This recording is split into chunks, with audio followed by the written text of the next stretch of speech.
Good morning, class 4. Today we will study lesson 16 about space. कुछ बातें हम space के बारे में जानेंगे, कुछ पढ़ेंगे यहाँ पे.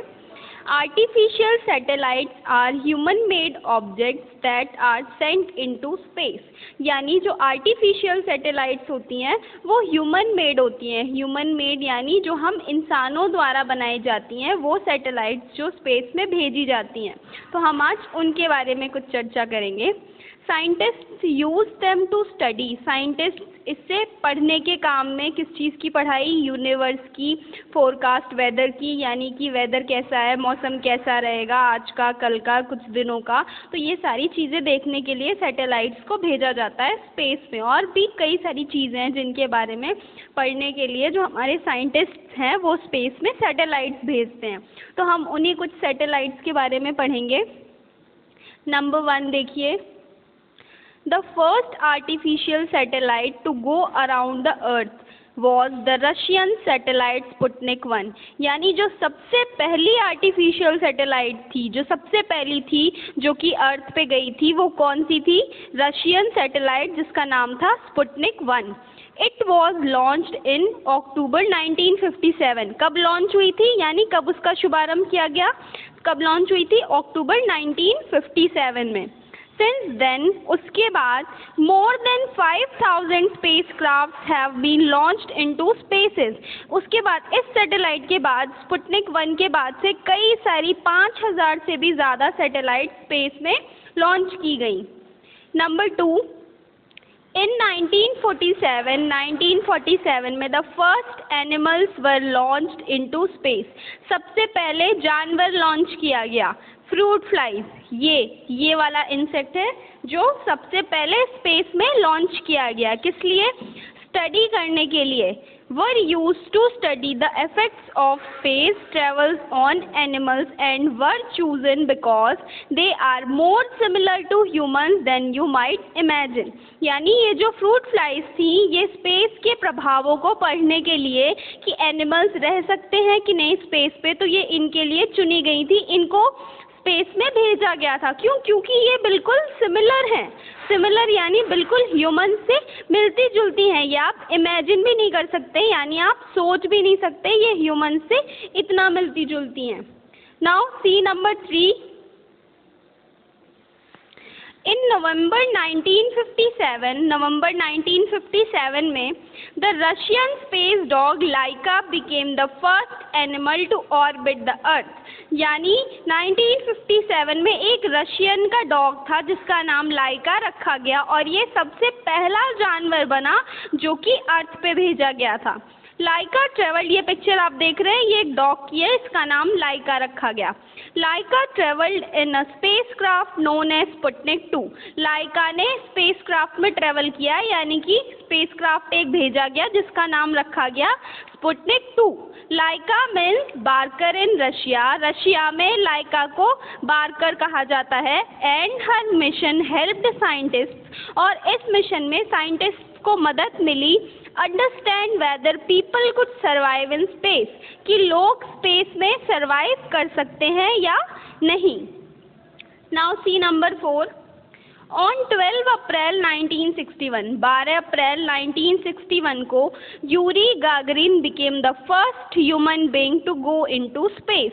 यूरी गागरिन सबसे पहले ह्यूमन बने जो कि स्पेस पे गए थे. The first women to travel to space was Valentina Tereshkova. और जो सबसे पहली वुमेन थी जो स्पेस पे गई थी वो कौन थी? वेलेंटीना टेरेश्कोवा, जो कि एक रशियन की अंतरिक्ष यात्री थी. रशियन कॉस्मोनॉट यानी रशियन अंतरिक्ष यात्री थी. ये कब गई थी? 16 जून 1963 को. In 1963 में the US president John F Kennedy promised. जो US के प्रेसिडेंट हैं जॉन एफ कैनेडी, इन्होंने वादा किया कि the word that the US would land man on the moon before 1970. यानी पूरी दुनिया में इन्होंने ये वादा किया कि US में से ये एक आदमी को भेजेंगे. कहाँ पे?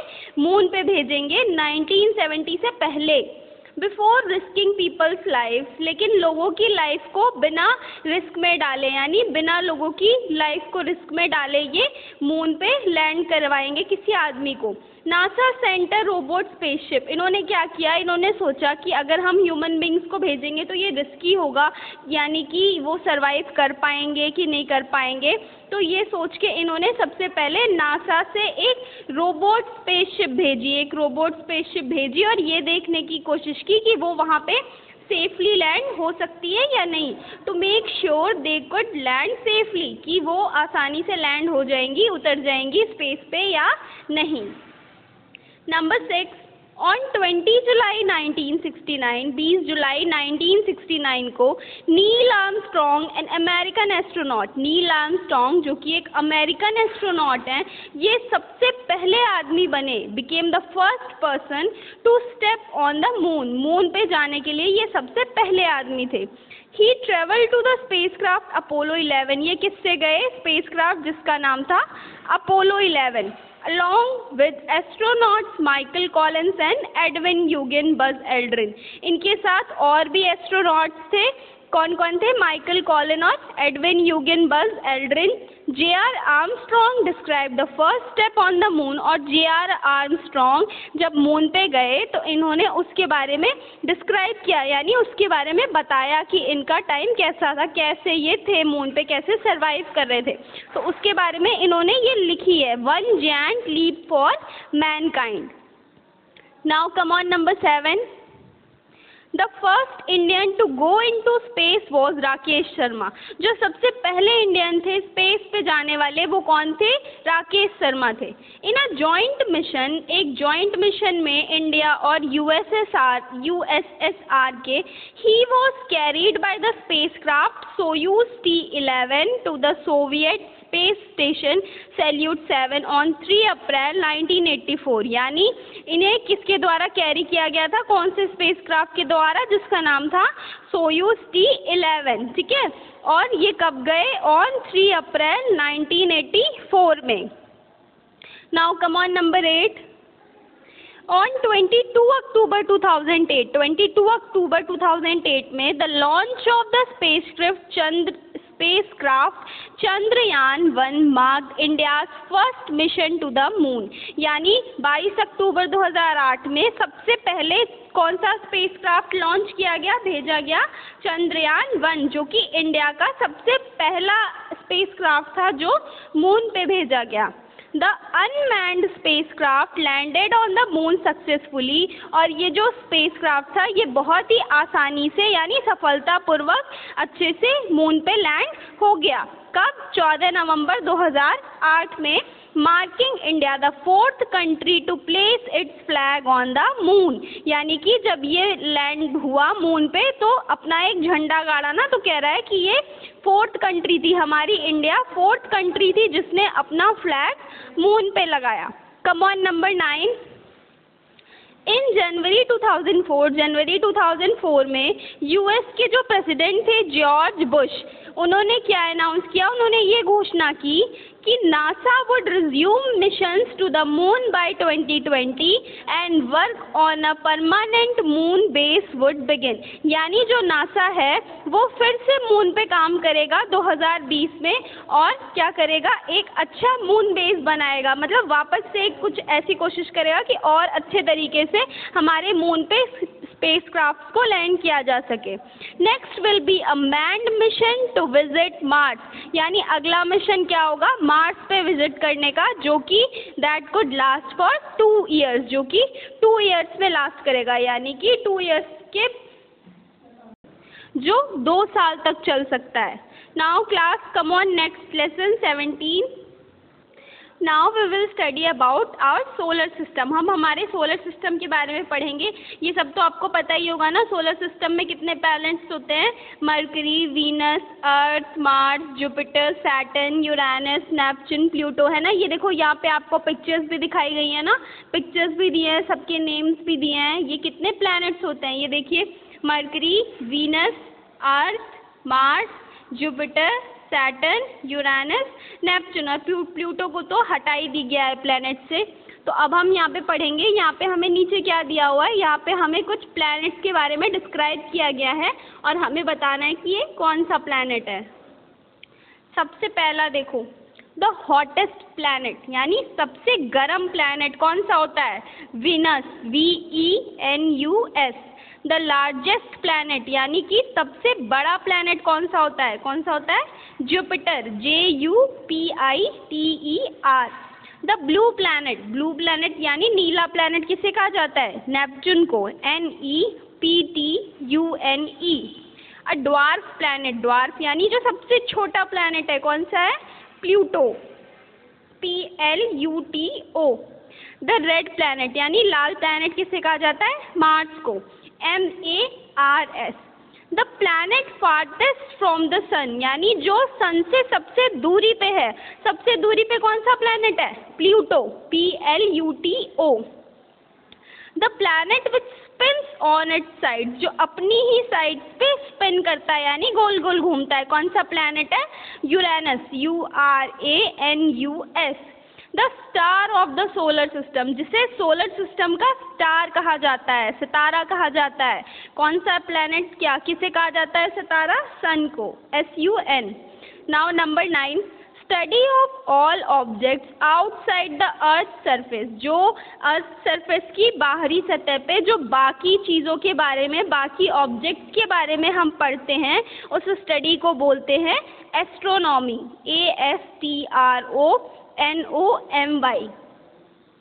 The planet with the most number of rings around it, यानी ऐसा प्लैनेट जिसमें कई सारी रिंग्स होती हैं। देखो ये पिक्चर दिख रही है ना, और किसी प्लैनेट में रिंग है, किसी में भी नहीं है, लेकिन इसमें देखो कितनी सारी रिंग्स हैं। तो जिसमें सबसे ज़्यादा रिंग्स होती हैं, कौन सा प्लैनेट है ये, Saturn, SATURN।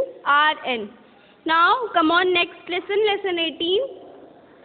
Now we will study lesson 18 energetic earth यानी ऊर्जावान पृथ्वी।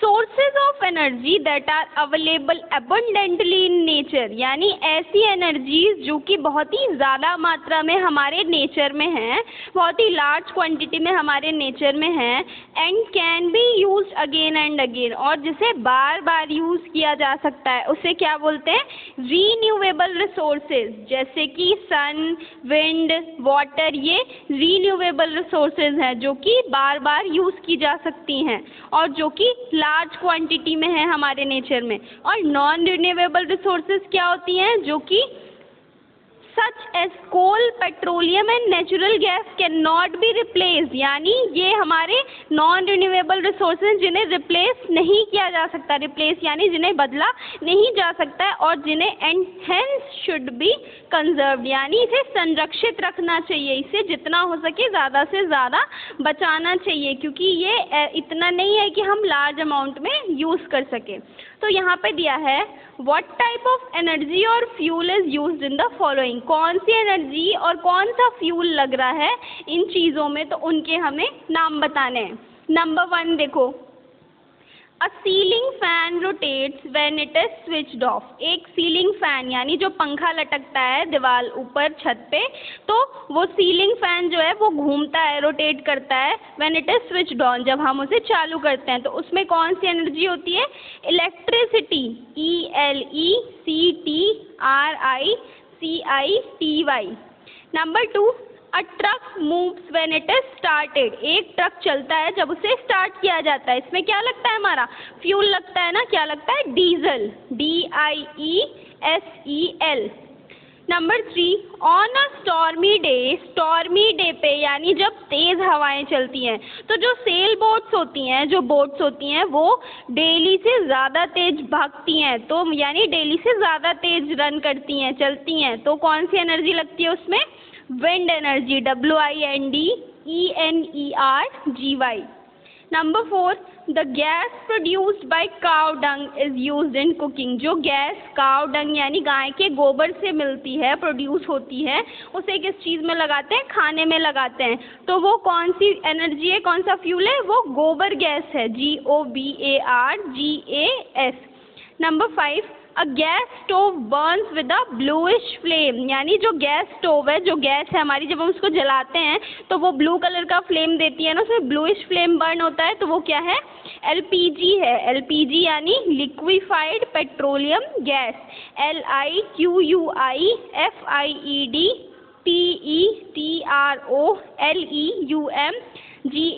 Liquefied petroleum gas. Electricity is produced in a dam, जो डैम में इलेक्ट्रिसिटी प्रोड्यूस होती है उसमें कौन सी एनर्जी लगी होती है? Hydel energy. Electricity is produced in a dam, यानी जो इलेक्ट्रिसिटी डैम में प्रोड्यूस होती है उसमें कौन सी एनर्जी लगी होती है? Hydel energy, HYDELENERGY।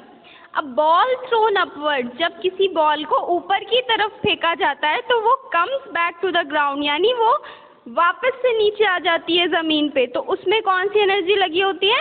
Gravitational energy. ये आपने किया है ना, जब हम बॉल फेंकते हैं तो क्या कभी बॉल ऊपर जाती है? नहीं ना, वो हमेशा नीचे की तरफ आती है, तो उसमें कौन सी एनर्जी लगती है? Gravitational energy, GRAVITATIONALENERGY, gravitational energy. Solar panels are use to heat water, solar panels जो होते हैं उन्हें किस इस्तेमाल में लाया जाता है? पानी को गर्म करने के, तो उसमें कौन सी एनर्जी लगी होती है? उसमें सोलर एनर्जी होती है, SOLARENERGY।